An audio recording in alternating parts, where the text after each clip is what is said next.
allow them to take you to districts of La Paz, Villa Arevalo, Haro, and Molo to Lapos City proper and Mandurriao.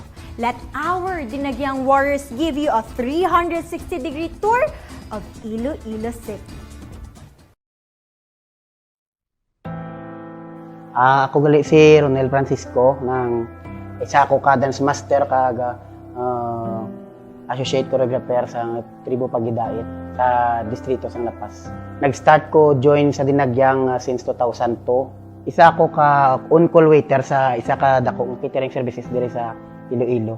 So, bilang isa ka amay sa panimalay pag umpisa sang pandemic dako gidang na nadula kay siyempre sa gobra ko sa on-call waiter wala na sang tawag, wala na sang ubra nga magano sa akon. That's why nga nagkuntat gid ang tanan, wala gid pamulima na ako kung di ko makuha sang pagkaon para sa pamilya ko. Dapat kung nag-entra ka sa Dinagyang, hindi na nga sila nga paminsar ka nga para sa kompetisyon, aga para sa kadalagan, hindi ihalad mo gid ang imo nga pag-perform para kay Senior Santo Niño.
Señora de la Paz, pagpasalamat sa grasya ginhatag mo.